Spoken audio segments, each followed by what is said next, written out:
Bienvenidos a la Noche Infinita. Antes de comenzar, cuéntanos en los comentarios desde dónde nos escuchas y qué temáticas te gustaría que exploremos en el futuro. Leemos cada mensaje con atención y siempre tomamos en cuenta sus sugerencias para los próximos relatos. Sin nada más que decir, comencemos. Mi nombre es Mariela y esta historia no la inventé ni me la contaron. La viví. Y aunque pasaron ya casi 2 años, cada vez que suena una alarma, un silbido o alguien me dice que hay nuevas reglas, mi cuerpo reacciona como si volviera a estar atrapada en esa casa, obedeciendo sin pensar, sin preguntar. Porque en ese lugar, preguntar era el primer paso para desaparecer. Todo comenzó cuando acepté un trabajo como empleada doméstica en una casa en San Pedro Garza García, en Monterrey. La paga era buena, el horario largo, pero decente. Me ofrecieron estancia, comida y descanso los domingos. Sonaba demasiado bien para ser verdad. Al llegar, lo primero que me llamó la atención fue la cantidad de cámaras. Estaban en cada pasillo, en la cocina, en la lavandería, incluso en el cuarto de servicio donde dormiría.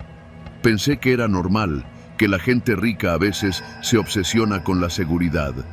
Lo que no sabía es que esa obsesión iba más allá de la vigilancia. La casa era grande, con pisos de mármol y paredes blancas sin fotos ni cuadros. Solo había una familia viviendo ahí.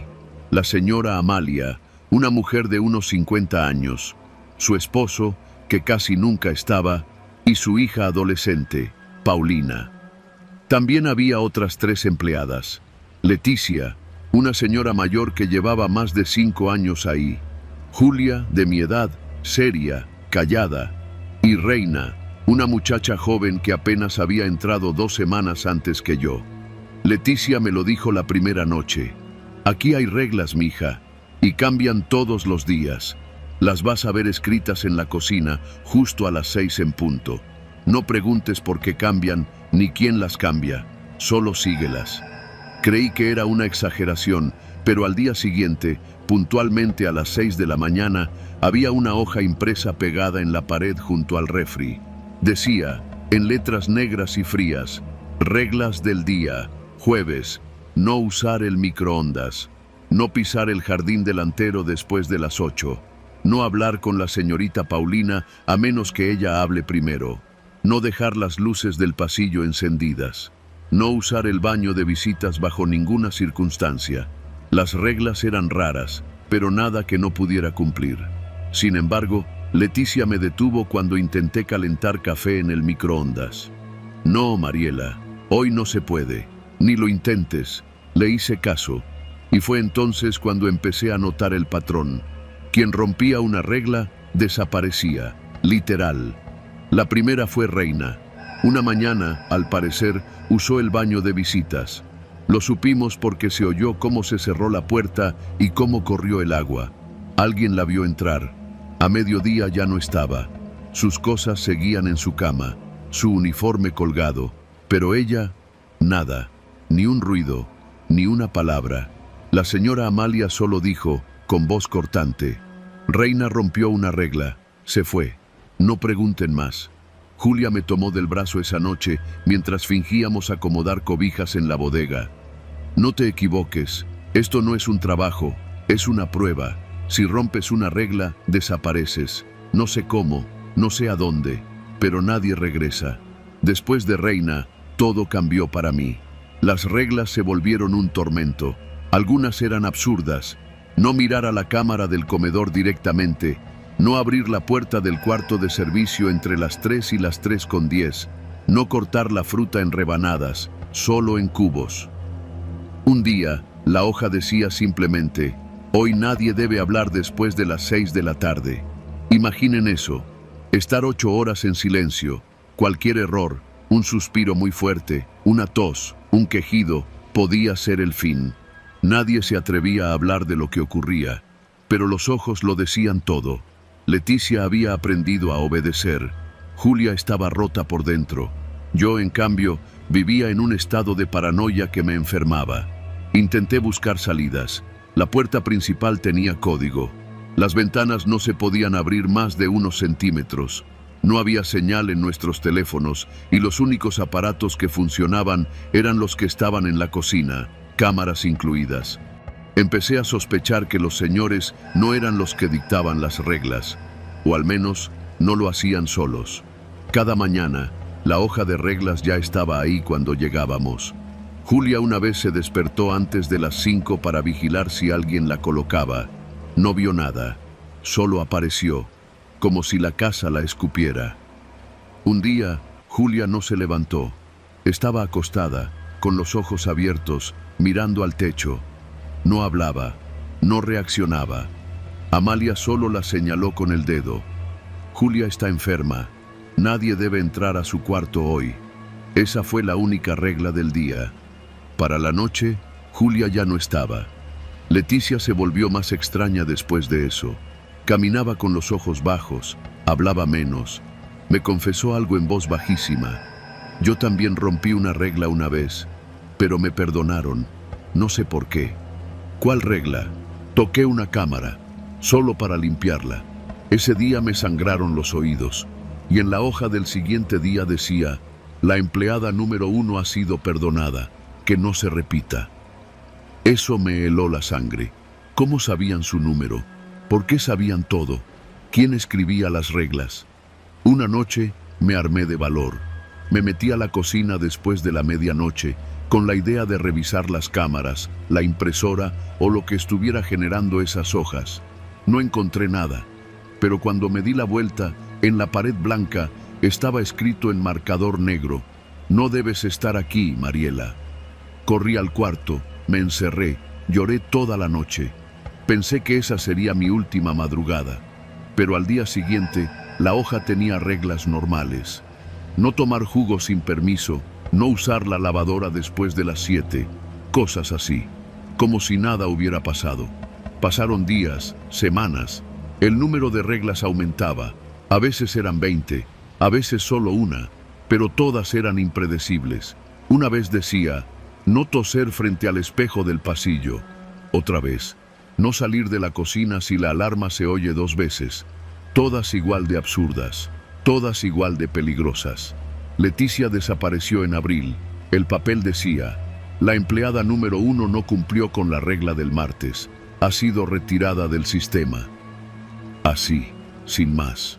Ni nombre, ni emoción. Solo esa frase. Decidí escapar. Esperé un domingo. Era el único día que podía salir, con permiso. La señora me había dicho que solo podía ir a misa o a casa de un familiar, pero que debía regresar antes de las 5. Tomé un taxi y me fui directo a la central. No pasé por mi casa, no le avisé a nadie. Me fui a Veracruz, donde vivía mi tía. Cambié de número.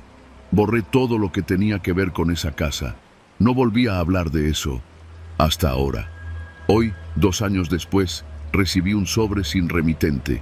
Dentro solo había una hoja blanca con letras negras. Regla única: no debiste contarle a nadie.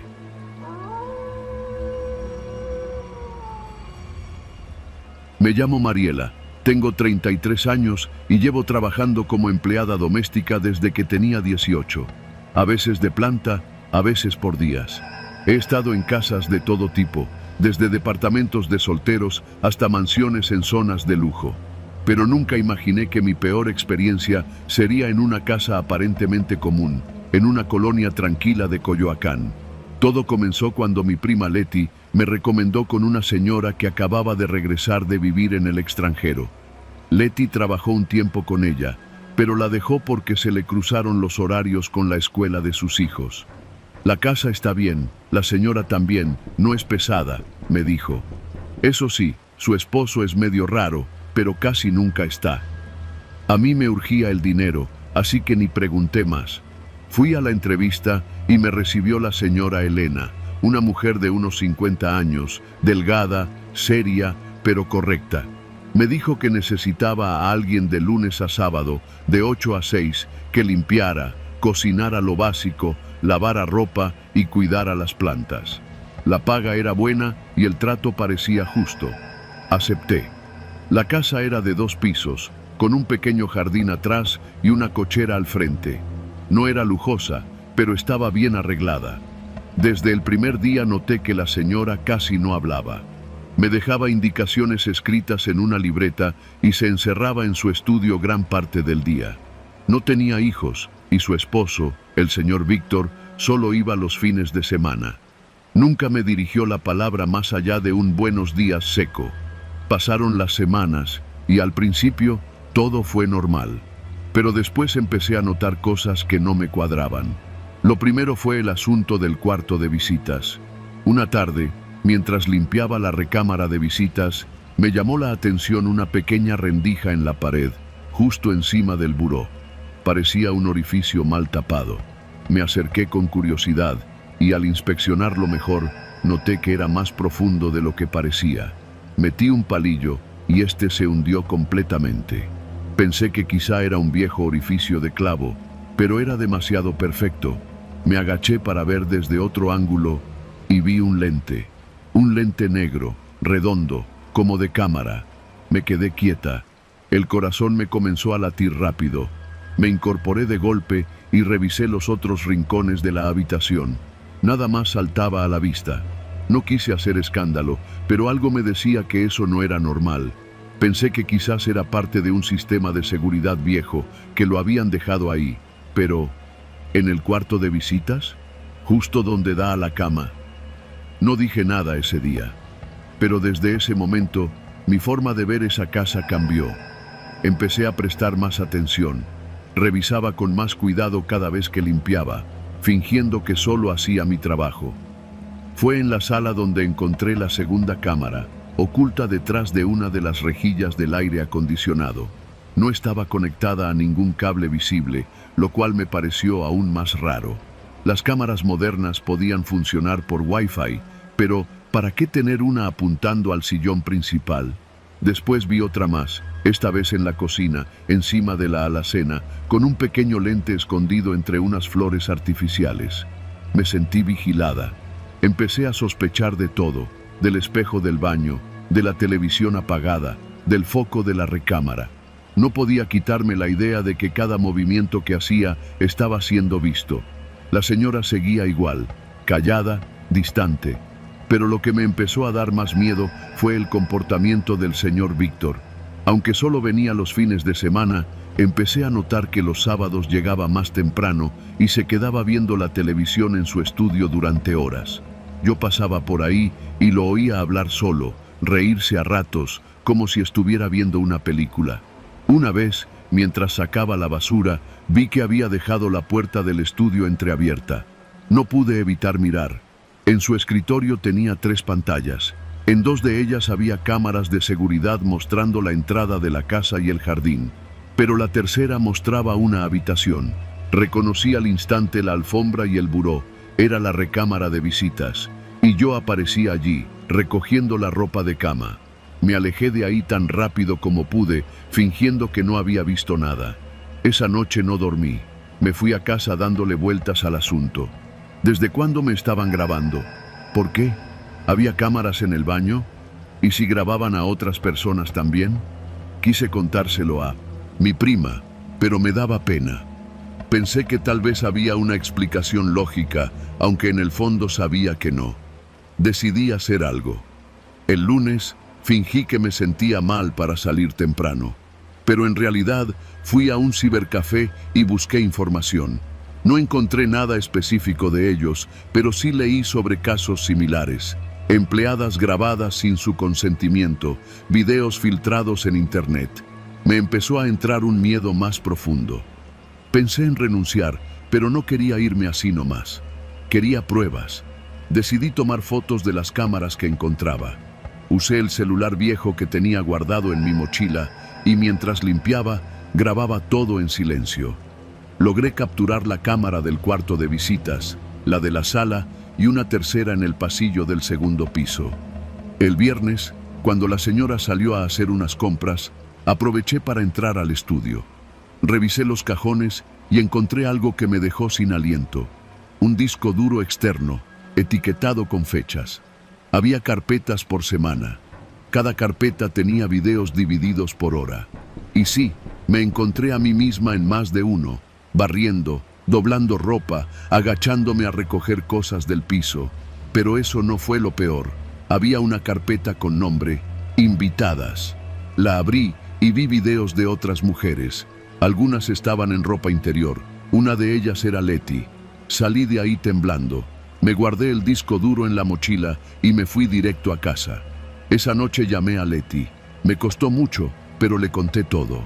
Al principio pensó que estaba exagerando, hasta que le mandé uno de los videos. Lloró. Me dijo que nunca imaginó algo así, que el señor siempre fue raro, pero que ella nunca sospechó que la estuviera grabando. Fuimos juntas a la policía al día siguiente. Mostramos las pruebas. La agente que nos atendió nos creyó, aunque nos advirtió que sería difícil, que teníamos que estar preparadas para lo que pudiera salir en la investigación. Pocos días después, hubo un cateo en la casa. Encontraron más de 20 cámaras ocultas. Había archivos con decenas de gigabytes de grabaciones, algunas de hace más de 5 años. El señor fue detenido. La señora dijo que no sabía nada. Nunca supe si era verdad. A nosotras nos ofrecieron apoyo psicológico. A otras mujeres también las llamaron para que testificaran. El caso salió en las noticias, aunque sin nombres. Se hablaba de una red de grabaciones clandestinas, pero nunca se supo si él vendía los videos o si solo lo hacía por perversión. Lo que sí sé es que mi privacidad fue violada, que durante meses, cada momento que pasé sola en esa casa fue observado, registrado, archivado. A veces me despierto en la noche y siento que alguien me mira, como si todavía quedara una cámara en alguna parte. No he vuelto a trabajar en casas desde entonces. Ahora vendo comida afuera del metro. Gano menos, pero duermo tranquila. Y cada vez que alguien me pregunta por qué dejé ese trabajo, solo contesto: porque donde no hay ojos, hay más seguridad que en cualquier casa con cámaras.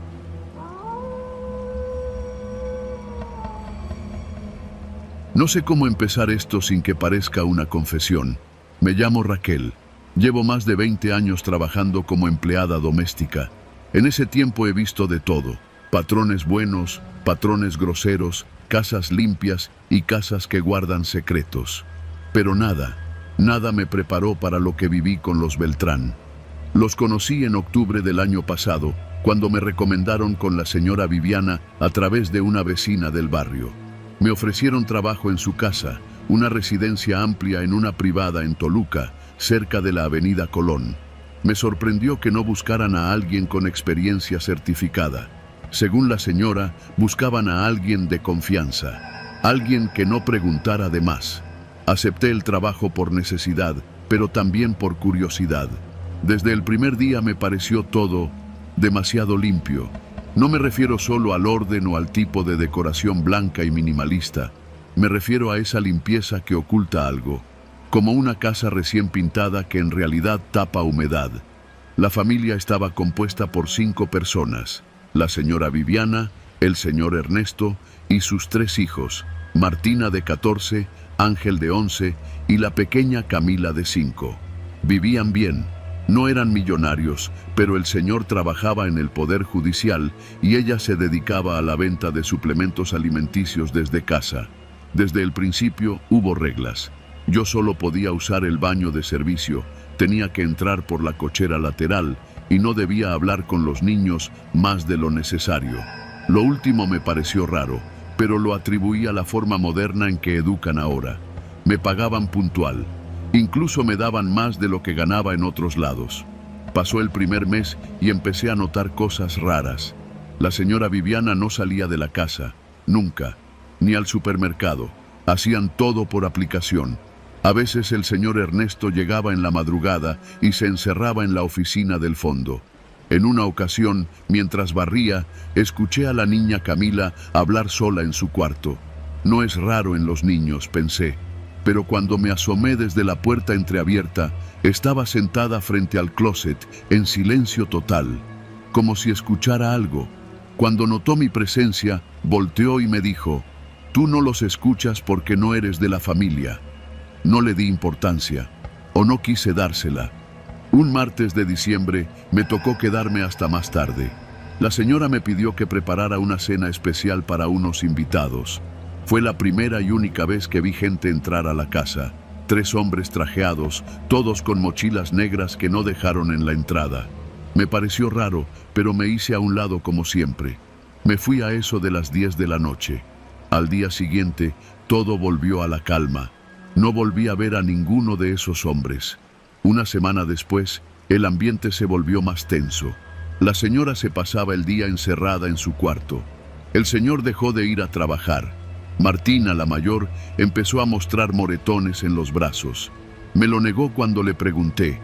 Estaba jugando con mi hermano, dijo. Ángel, por su parte, se volvió retraído. No me hablaba. Y Camila, ella ya no me miraba a los ojos. Y luego, desaparecieron. Fue un viernes. Llegué a las 8, como siempre. Toqué el timbre. Nadie abrió. Esperé un rato y finalmente entré con la llave que me habían dado para emergencias. La casa estaba vacía, sin ruido, sin olor a café, todo en su lugar. Las camas hechas, los platos limpios, ni rastro de la familia, ninguna nota, nada. Esperé todo el día. Intenté llamar al celular de la señora, luego al del señor Ernesto. Ninguno contestó. Pensé que habían salido de viaje sin avisarme, pero pasaron 3 días, 4. El lunes me armé de valor y fui a la delegación a reportar lo sucedido. Me mandaron con un agente de la Fiscalía del Estado. Días después me llamaron a declarar. Me sentaron frente a un escritorio con una foto impresa. La familia Beltrán. ¿Reconoce a estas personas? Sí, claro. Trabajo con ellos. ¿Trabajaba?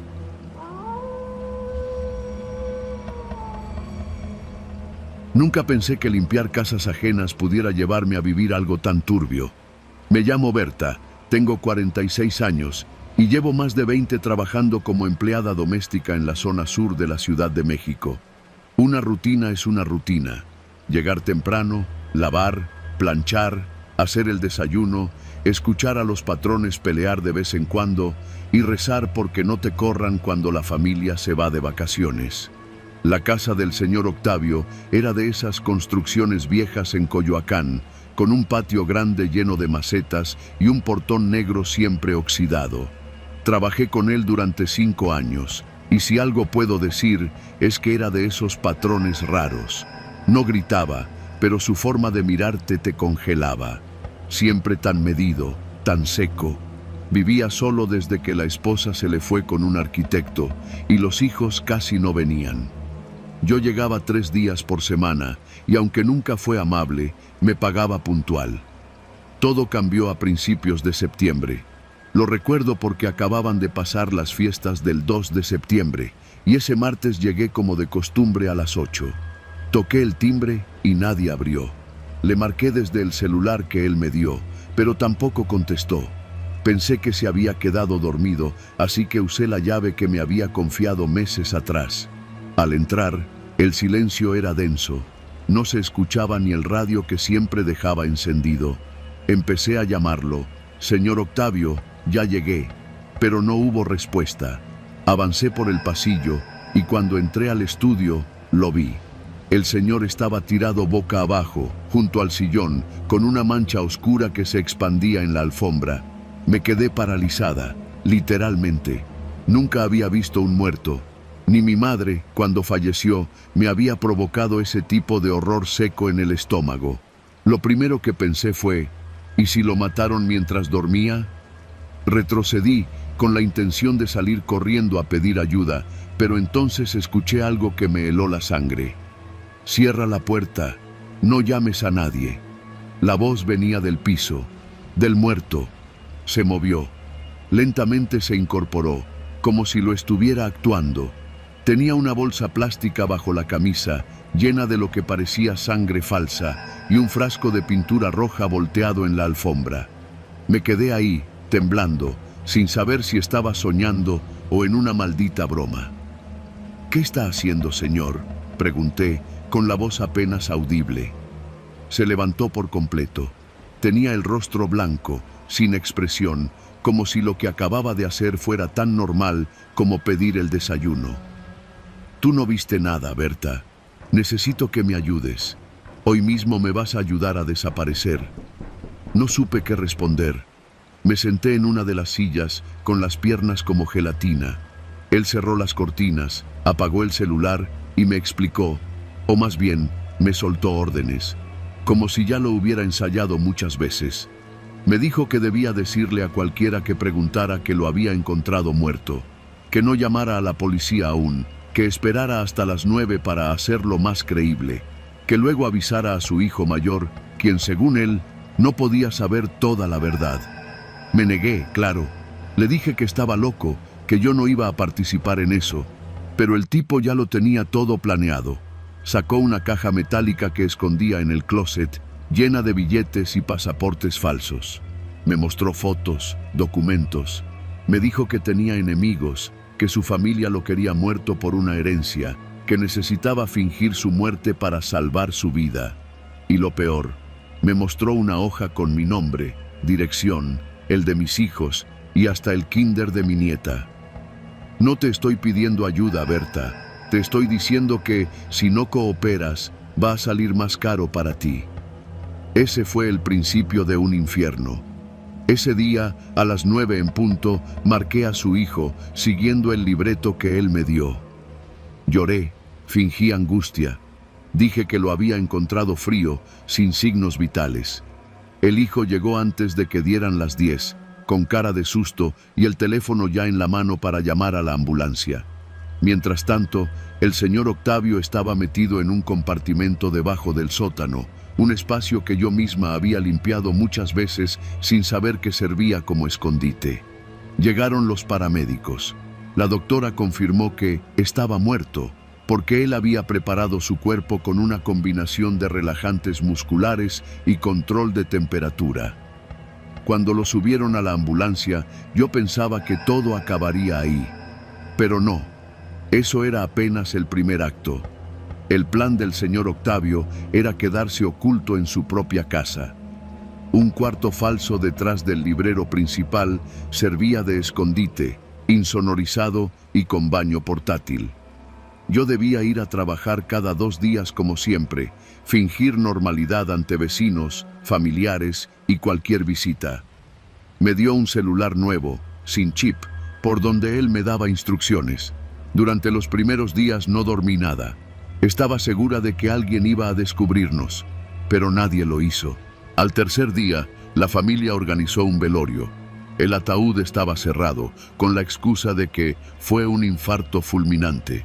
Yo estuve ahí, mirando el cajón con las piernas temblando. El olor del incienso, la voz del padre que rezaba y la mirada vacía del hijo mayor me perseguirían por semanas. Todos lloraban, mientras el supuesto muerto escuchaba desde las cámaras escondidas que tenía instaladas. Pasaron las semanas. El tipo me hacía comprarle comida, medicamentos, libros, todo con efectivo. A veces salía por las noches, disfrazado, para caminar por el jardín y no volverse loco. Me tenía bajo su control total. Si me negaba, me recordaba que él sabía dónde vivía mi familia. Y lo peor, no había pruebas. Nadie me creería. Una noche de octubre, sucedió lo que cambiaría todo. Entré a la casa como siempre. La luz del recibidor estaba apagada, lo que me extrañó. Toqué la puerta interna del librero, la señal que habíamos pactado, pero nadie respondió. Insistí. Nada. Pensé lo peor, que se había muerto ahora sí. Entré a su escondite con la linterna y lo encontré sentado en el suelo, con los ojos abiertos, sin parpadear. ¿Está bien, señor? No respondió. Me acerqué con cuidado. Tenía una pistola en la mano, apuntando al piso. Cuando me vio, por fin reaccionó. ¿Tú me traicionarías, Berta? Negué con la cabeza, pero el miedo se me notaba en la piel. Porque si tú me traicionas, no vas a vivir para contarlo. Ese día decidí que debía hacer algo. No por mí, por mi hija, por mi nieta, por no vivir el resto de mi vida con esa bomba encima. Pasé semanas grabando en secreto las conversaciones que tenía con él. Le instalé un micrófono en la lámpara del escondite con ayuda de un joven vecino que creyó que era para espiar a un novio infiel. Grabé todo, desde sus delirios de persecución hasta los detalles de su huida planeada a Guatemala con pasaporte falso, hasta confesiones veladas sobre fraudes en sus negocios. El 16 de noviembre fui a la fiscalía. Con miedo, pero fui. Llevé un USB, las grabaciones y una carta escrita a mano explicando todo. No me creyeron al principio, pero cuando un agente escuchó uno de los audios, me pidió que esperara. Volvió con otros 2 oficiales, luego con una abogada. Una semana después, entraron a la casa con una orden. Yo fingí que era limpieza normal. Cuando el señor Octavio salió del escondite para tomar aire, lo arrestaron. No dijo una palabra, solo me miró. Una mirada que no voy a olvidar mientras viva. Hoy vivo en otro lado. Cambié de colonia, de celular, hasta de ruta al trabajo. Mis hijos no saben toda la verdad. Les dije que el señor se había vuelto loco y que yo solo hice lo que pude. No les conté que, cada noche, todavía siento que alguien me observa, que si su hijo era tan frío como él, no puedo confiarme. Pero aquí sigo, lavando ropa ajena, escuchando las radios encendidas y recordando que el señor Octavio, el que todos creyeron muerto, no estaba muerto, solo estaba esperando.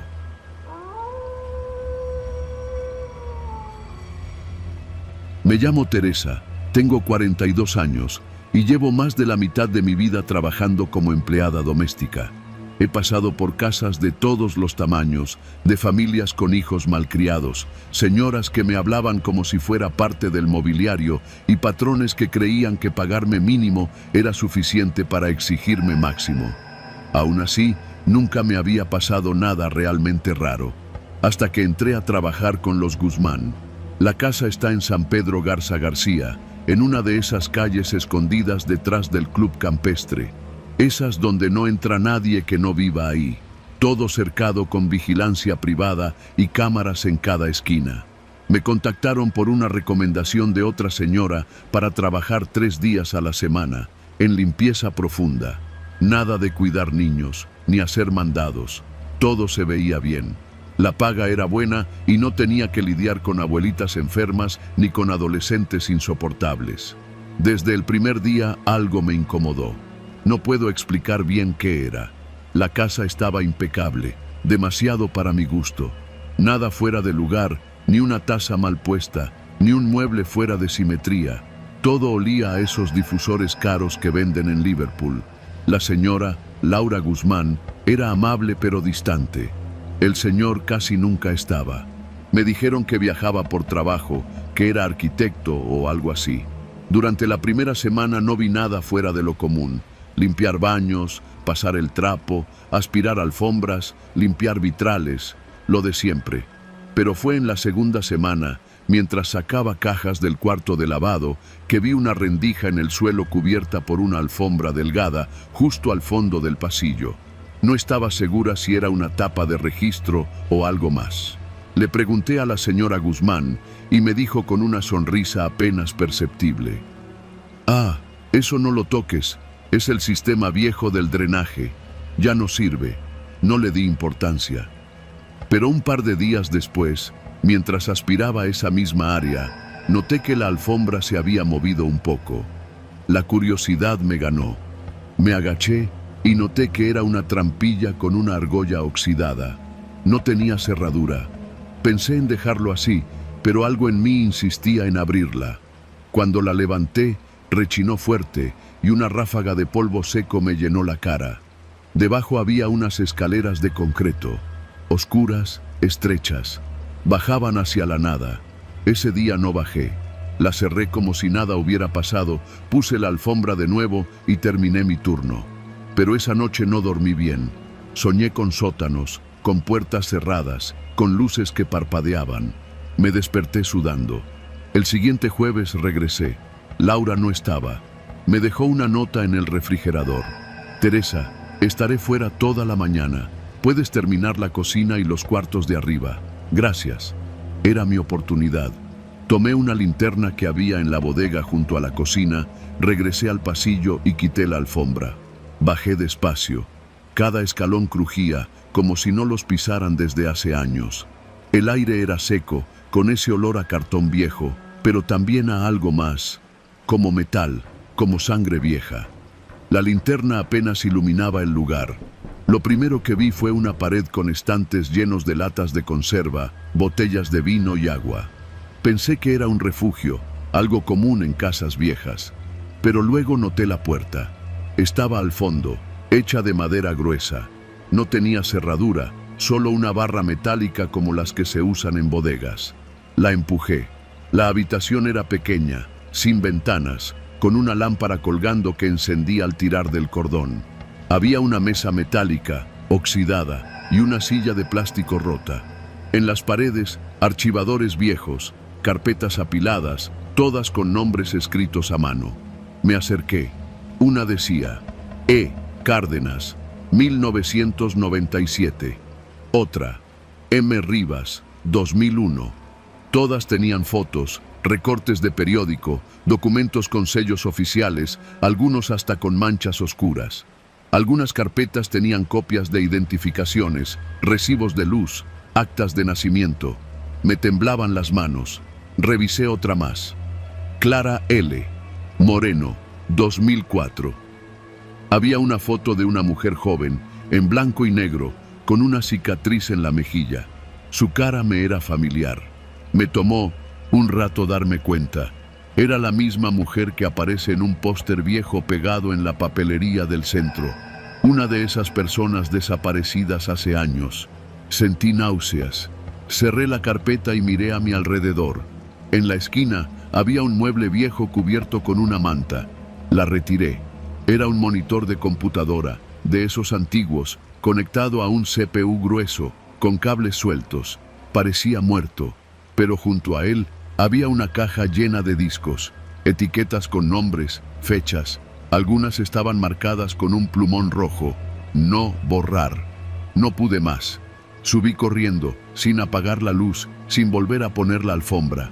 Me lavé las manos compulsivamente, como si pudiera borrar lo que acababa de ver. A los 10 minutos, escuché la puerta principal abrirse. Era la señora Guzmán. Me saludó como si nada. ¿Todo bien? Asentí. No dije nada. Terminé el turno como si fuera un día más. Me pagó y me fui. No dormí esa noche, ni la siguiente. Le conté a mi esposo lo que había visto. Él me dijo que no me metiera, que me callara, que seguro era algo viejo, de otra gente, que no era asunto mío. Pero yo no podía dejarlo así. Fui a la hemeroteca. Busqué los nombres de las carpetas.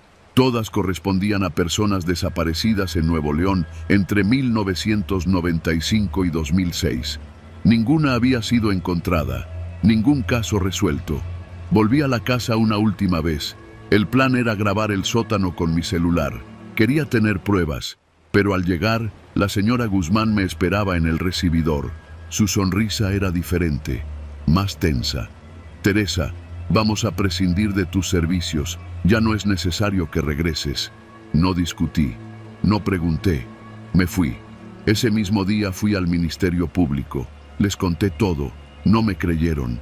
Dijeron que sin una denuncia formal y sin pruebas, no podían entrar a una propiedad privada. Que si tenía algo que probar, lo llevara. Una semana después, pasé por la calle de los Guzmán. La casa tenía un letrero de venta. Las ventanas estaban vacías. Me bajé del camión para verla más de cerca. Ya no había cámaras, ni vigilantes, solo la casa, silenciosa. Desde entonces no he vuelto a trabajar en casas grandes, ni en zonas residenciales, y aunque no tengo pruebas, sé lo que vi. Sé que ese sótano fue testigo de cosas horribles. Que alguien, quizá no solo los Guzmán, había documentado cada desaparición como si fueran trofeos. No sé si fueron ellos, si fue el señor o si la señora solo encubría. Lo único que sé es que hay casas donde el tiempo se guarda en carpetas y las paredes aprenden a callar, y hay sótanos que no deberían abrirse nunca.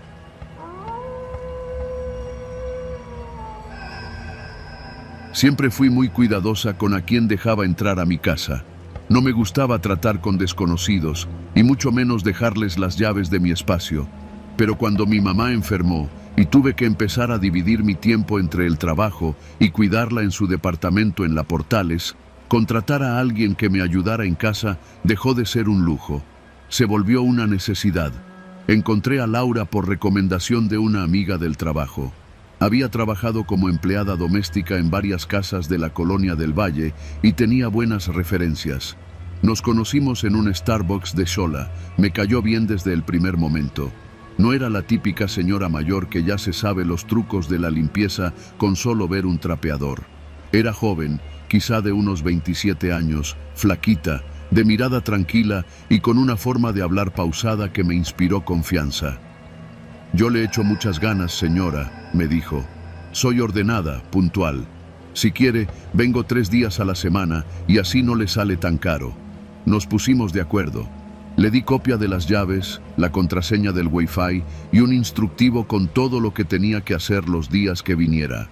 Lavar ropa, barrer, limpiar el refri, revisar si los frijoles no se habían echado a perder. Cosas sencillas. La primera semana todo fue perfecto. Volvía del trabajo y la casa olía a limpio. Hasta me dejó unas flores en la mesa, como detalle. Le dejaba dinero en un sobre arriba del microondas y siempre lo tomaba exacto. Nunca faltó nada. Pero un lunes me llamó a las 8:30 de la mañana para avisarme que no podría ir. «Perdóneme, señora», me dijo. «Es que mi hermana tuvo un accidente y estoy en el hospital con ella. Yo le aviso cuando pueda regresar». Le dije que no se preocupara. Colgué y ese día, regresando del trabajo, la casa estaba limpia. La estufa relucía y había ropa doblada en el sillón. Pensé que tal vez se había organizado con alguien más. A la mañana siguiente le mandé un mensaje. «Oye, ¿tú viniste ayer?» Pasaron unas horas antes de que respondiera. «No, señora». «¿Por qué?» Le contesté que parecía que alguien había limpiado, pero no le di mayor importancia. Supuse que estaba confundida o que tal vez sí se había dado una escapada y no lo recordaba bien. Ese mismo jueves regresó. Estaba igual que siempre, tranquila, sonriente, haciéndome preguntas sobre mi mamá. Me dijo que había dejado a su hermana ya estable y que agradecía que no le hubiera descontado el día. Así siguió todo por un par de semanas. Luego, de nuevo, desapareció. Esta vez sin avisar. Volví a casa un martes y encontré las camas hechas, los trastes lavados y la basura vacía. La llamé, pero su teléfono mandaba a buzón. Pensé en robar, pero nada faltaba. Mi computadora estaba en su sitio, la caja con mis papeles importantes también. Me sentí incómoda, pero no asustada. Pensé que tal vez tenía una copia de las llaves y había mandado a alguien más. Pero, ¿por qué sin decirme? Un día, decidí quedarme en casa. Había pedido el día por una gripe. Me desperté cerca de las 10, tomé té y me senté en el sillón, medio tapada con una cobija. Eran casi las 11 cuando escuché que alguien metía una llave en la puerta. Me puse de pie, sin hacer ruido. La chapa giró. La puerta se abrió lentamente. Y la vi. No era Laura. Era una mujer que nunca había visto en mi vida. Morena, alta, de pelo lacio recogido en una coleta. Llevaba una mochila azul a la espalda y guantes de hule colgando de la bolsa lateral. Se quedó congelada al verme. «¿Quién eres?», le pregunté, sin moverme. La mujer parpadeó. Luego dijo: «Soy la señora que limpia. Laura me mandó». «¿Y por qué no me avisaron?». La mujer no respondió. Solo dijo que pensó que yo no estaría, que ella solo venía a limpiar y que no quería problemas. Le pedí que saliera. Cerré la puerta con seguro y llamé a Laura de inmediato. No respondió. No regresó jamás. Ese mismo día cambié la cerradura. Revisé mis cosas con más calma. No faltaba nada, pero encontré detalles. Mi cepillo de dientes estaba húmedo, aunque no lo había usado. Una toalla que yo siempre guardaba estaba colgada. Una vez encontré una taza en el escurridor que no era mía. Pasó una semana antes de que decidiera ir a la dirección que había anotado en la copia de su INE que me dio cuando empezó. Un edificio viejo en la calle San Simón. Toqué en la puerta de la planta baja, donde decía Laura Hernández López. Salió una mujer anciana. Me dijo que ahí vivía su hija. Cuando le pregunté si estaba, negó con la cabeza. Mi hija murió hace 3 años, me dijo, con los ojos cansados. ¿Por qué la busca?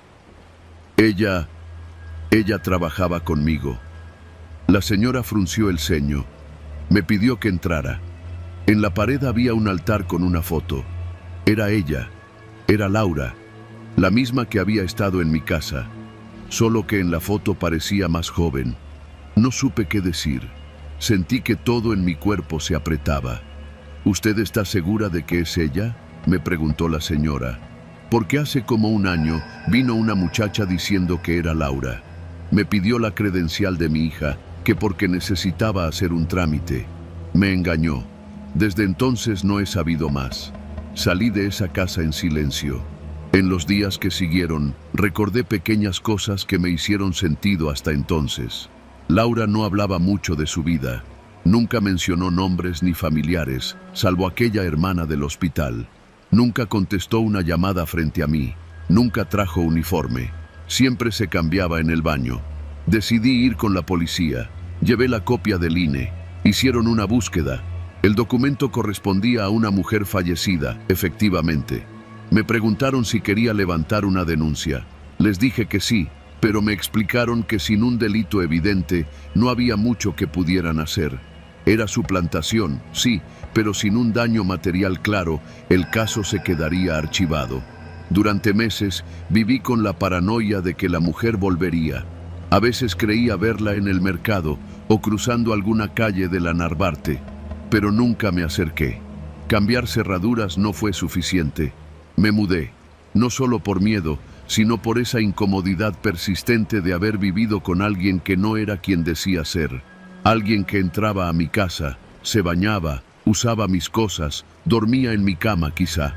Todo eso lo había hecho una mujer que no era Laura. Ni su nombre, ni su dirección, ni su historia era real. Solo me dejó una certeza.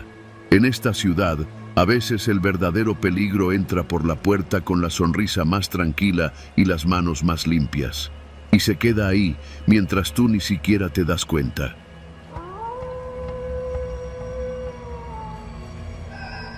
Me llamo Teresa. Toda mi vida he trabajado como empleada doméstica. A veces en casas grandes, otras no tanto, pero siempre en casa ajena. Mi trabajo nunca ha sido glamoroso, pero me ha dado para mantener a mi hijo y para pagar la renta de la vecindad en la colonia Doctores, donde vivo desde hace más de 15 años. A principios del año pasado me contrataron con una familia en la colonia del Valle. Ella, la señora Blanca, era contadora, trabajaba desde casa, casi no salía. El señor Ignacio era abogado. Buena gente, casi no lo veía porque se la pasaba en el despacho. Tenían una hija, Carolina, adolescente, medio malhumorada pero educada. Al principio, todo iba bien. Entraba a las 8 de la mañana, salía a las 5. Me encargaba de la limpieza, de la comida, de que la niña no se la pasara pegada al celular. Lo de siempre. Era una casa cómoda, de 2 pisos, con jardín atrás. Les gustaba todo bien ordenado, pero nada fuera de lo normal. Todo empezó con una carta. La encontré doblada en mi bolsa, una hoja de cuaderno cuadriculada. Pensé que la había metido mi hijo, quizá una lista de mandado o algo así. Pero no era su letra. La abrí en el camión, de regreso a casa, y decía: ¿cómo duerme una persona que ha limpiado los secretos de otros? ¿Alguna vez has sentido que alguien te observa en la cocina? Pensé que era una broma. Me reí nerviosa. No tenía remitente, no estaba firmada. Nada. La tiré por la ventana, sintiéndome estúpida por dejarme asustar. A la semana siguiente, encontré otra. Esta vez estaba debajo de la licuadora, mientras limpiaba la cocina de los señores. Tu hijo se ve grande en su uniforme. Segunda fila, tercero desde la izquierda. ¿Por qué llegas solo a casa si tú trabajas tan lejos? Me paralicé. La carta tenía el nombre de la secundaria de mi hijo. Lo reconocí. La foto no estaba incluida, pero la descripción era exacta. Dejé de limpiar. No sabía si hablarle a la señora. No quería meter problemas en la casa. Tampoco quería parecer paranoica.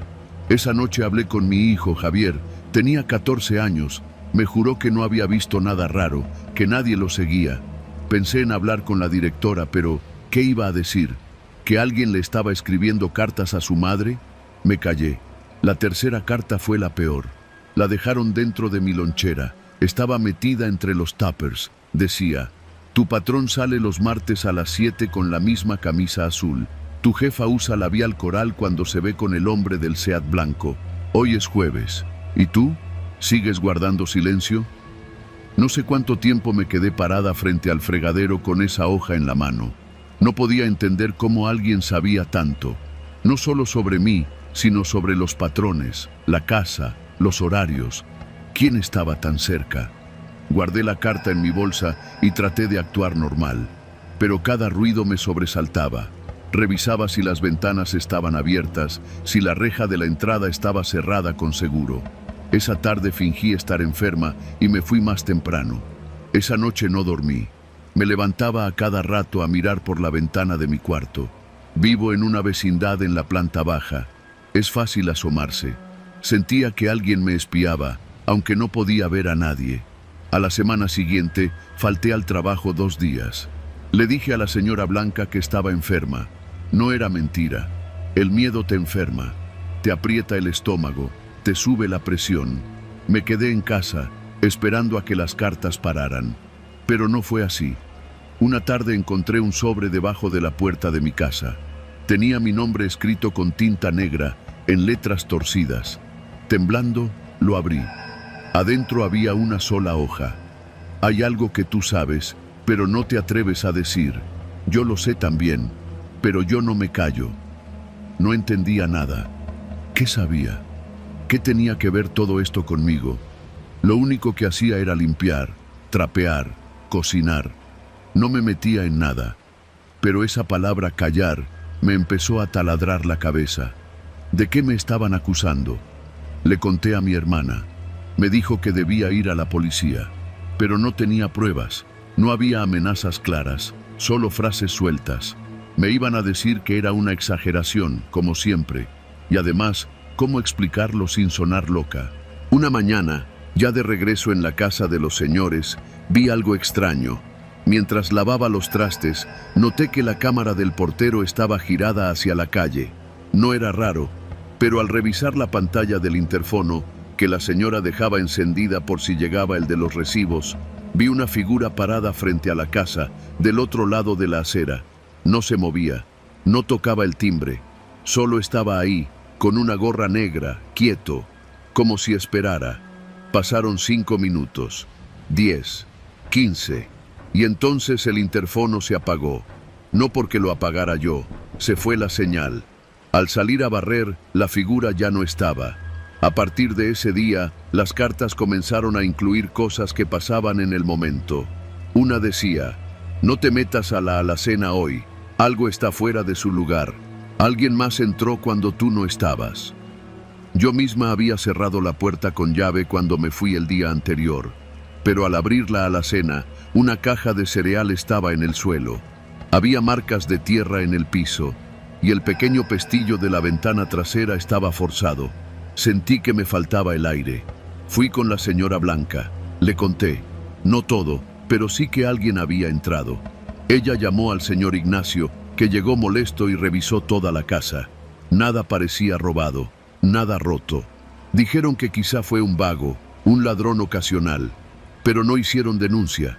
Esa noche me llegó otra carta, pegada en el parabrisas de una combi, justo donde yo me subía todas las mañanas. Les diste mi entrada, Teresa. Yo estaba adentro desde antes, pero no entienden nada. No sabía qué hacer. Tenía miedo de irme, miedo de quedarme. Empecé a dormir con la escoba atravesada en la puerta. Pedí que mi hijo se quedara con mi hermana por unos días. No quería exponerlo. Sentía que esto era contra mí, pero ya no sabía quién era eso. Una tarde, mientras limpiaba la recámara principal, noté algo extraño en el ropero del señor Ignacio. Había una camisa que no estaba doblada como las otras. Al moverla, cayó un sobre, blanco, con mi nombre. Pensé que era una trampa. Dudé, pero lo abrí. Dentro había fotos, mías, tomadas desde afuera de la casa, desde una ventana, desde la calle, desde la barda. Una de ellas era yo recogiendo mi mandil del tendedero. Otra era yo, al salir de bañarme, con el cabello aún mojado, en mi casa. Todas las fotos estaban impresas en papel bond, en blanco y negro. En la última, había un mensaje escrito con tinta roja. Deberías revisar mejor los cuartos. No todo está limpio. A veces los secretos se guardan donde menos esperas.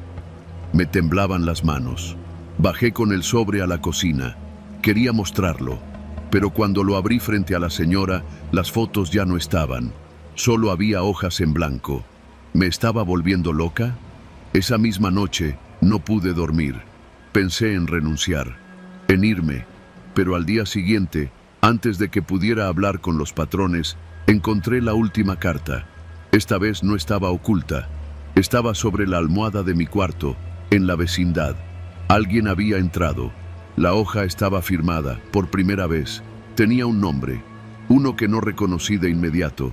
Al principio creí que era una firma falsa, pero algo hizo clic en mi cabeza.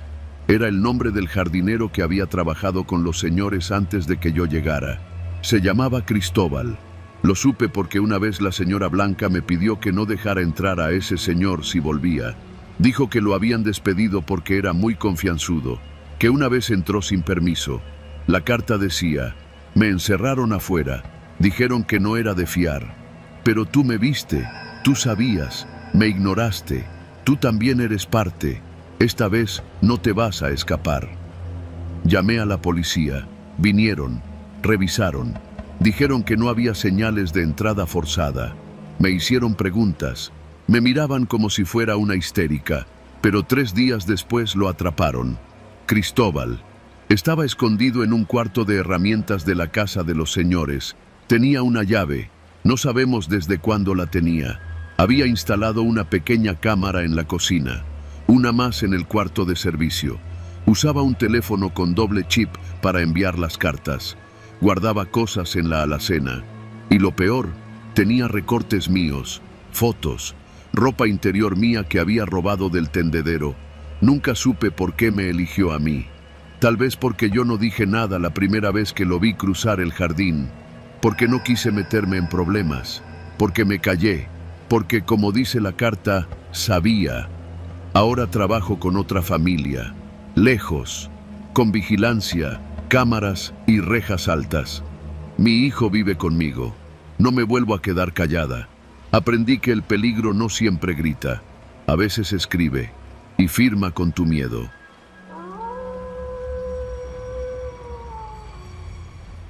Mi nombre es Perla. Soy de Veracruz, pero desde hace 4 años vivo en Ciudad de México. Vine para estudiar, pero como muchas, terminé trabajando para poder pagar la renta y sobrevivir. Nunca imaginé que terminaría metida en algo que apenas puedo contar sin que se me revuelva el estómago. Todo comenzó cuando respondí a un anuncio en redes sociales. Decía algo como: se solicita empleada doméstica interna, buen sueldo, alimentación incluida, habitación propia, zona residencial en Lomas de Chapultepec. La publicación tenía decenas de comentarios, pero muchos eran de mujeres que aseguraban que habían trabajado ahí y que era la mejor casa donde habían estado. El nombre de la señora no aparecía, solo una dirección de correo para aplicar. Necesitaba el trabajo. No lo pensé mucho. Mandé mi solicitud con una foto y una pequeña carta donde explicaba mi experiencia. Me respondieron el mismo día. Me citaron para una entrevista 2 días después. La casa estaba en una calle privada, con portón eléctrico, cámaras en cada poste de luz y silencio absoluto. Ni perros se escuchaban. Toqué el timbre y la puerta se abrió sin que nadie respondiera. Fue raro, pero no era la primera vez que pasaba eso en casas grandes. Me recibió una mujer como de 50 años, bien vestida, muy seca. Se presentó como la señora Mariana. No hubo charla amable, ni preguntas personales. Lo único que me dijo fue: aquí se exige orden y respeto. Hay reglas claras. Si eso no te gusta, te puedes ir ahora. Asentí sin decir nada. Ella me explicó que sería interna, que tendría mi propio cuarto en la planta baja y que solo debía salir de él durante mis horarios de limpieza o cuando me llamaran. Me pareció extraño, pero el cuarto estaba limpio, la cama decente, y el pago, como me lo reiteró, era de los mejores que había visto. Acepté. La casa era enorme, de esas que parecen museos más que viviendas. Techos altos, muebles antiguos, cuadros que daban miedo por cómo te seguían con la mirada. El primer día conocí a 2 mujeres más, ambas internas también. Una era Estela, una señora callada de Oaxaca, como de unos 40 y tantos. La otra, Ángela, más joven que yo, de Guerrero. Las 3 teníamos habitaciones separadas, sin llave por dentro. Eso fue lo primero que me molestó. Por seguridad, dijeron. No había niños, ni señores. Nunca vimos a nadie más que a la señora Mariana, y a veces a una joven que se la pasaba encerrada en el segundo piso. Nunca bajaba, y solo escuchábamos que la regañaban por cosas sin sentido. Deja de tocar las cortinas, no hables sola, no grites, cosas así. A la semana noté que todo estaba demasiado controlado. No teníamos acceso a nuestros celulares durante el día. Los dejábamos en un cajón de la cocina y solo podíamos usarlos de 6 a 7 de la noche. Había cámaras en los pasillos, en la cocina, en la sala y hasta en el patio trasero. En nuestras habitaciones no, eso sí, pero sentía que alguien nos observaba incluso cuando estábamos solas. Un martes, mientras lavaba el piso del pasillo principal, vi una de las cámaras girar lentamente hacia mí. No fue casual. La cámara me siguió con movimientos suaves, como si alguien estuviera detrás del monitor. Levanté la mano, como saludando, solo para ver si reaccionaban. Y sí, la cámara se quedó fija, apuntándome hasta que terminé y me fui al cuarto de lavado. Le conté a Estela. Ella bajó la mirada, casi como si le diera miedo hablar. Solo murmuró: aquí es mejor no llamar la atención. Esa noche no pude dormir. La sensación de estar vigilada me tenía con el estómago apretado. Y para empeorar las cosas, escuché pasos en el pasillo, lentos, constantes. Alguien se detuvo frente a mi puerta. No tocaron, solo se quedaron ahí unos segundos, y luego se fueron. Pasaron los días. Las reglas comenzaron a endurecerse. Ya no podíamos hablar entre nosotras durante la jornada, solo durante la cena. Nos entregaban las tareas por escrito, en hojas que dejaban debajo de nuestras puertas. Ángela empezó a portarse rara. Un día la encontré llorando en el cuarto de lavandería. Le pregunté qué le pasaba, pero no me dijo nada. Solo me abrazó fuerte. Esa noche no cenó. A la mañana siguiente, Ángela ya no estaba. Estela me dijo que se había ido, pero yo sabía que eso no era cierto. Sus cosas seguían en su cuarto, hasta su cepillo de dientes. Quise preguntar a la señora Mariana, pero no me atreví. La mujer tenía algo en la mirada, algo frío, como si le faltara una parte del alma. Comencé a planear cómo salir de ahí, pero todo era complicado. El portón no se abría sin autorización desde dentro. Las cámaras estaban en todos lados, y cada vez que me movía fuera de lo estipulado, sonaba una alarma muy leve, como un bip corto que venía desde las paredes. Descubrí que incluso en el baño del segundo piso había sensores de movimiento. ¿Para qué tanto control? Una noche decidí arriesgarme. Me levanté a las 3 de la mañana. Tomé mis cosas en silencio, salí del cuarto y avancé hacia la cocina para tomar mi celular. Lo encontré en el cajón, pero sin batería, muerto. Aún así, lo guardé. Cuando llegué a la puerta trasera, descubrí que había un nuevo candado. Uno grueso, imposible de romper. Volví sobre mis pasos y cuando pasé por el pasillo, vi una de las cámaras seguirme otra vez. Corrí al cuarto, cerré la puerta. A los pocos minutos, se fue la luz en toda la casa. Me quedé en la oscuridad total, apenas respirando. Escuché cómo la cerradura de mi cuarto giraba desde afuera. No había seguro por dentro. Lo recordé justo cuando la puerta se abrió. Era Estela. Me hizo una seña con el dedo en los labios para que guardara silencio. Me susurró que bajara con ella, que había una forma de salir. Fuimos hasta el cuarto de lavado. Allí, detrás de una tarja vieja, había un compartimento, un hueco apenas visible cubierto con un pedazo de madera suelta.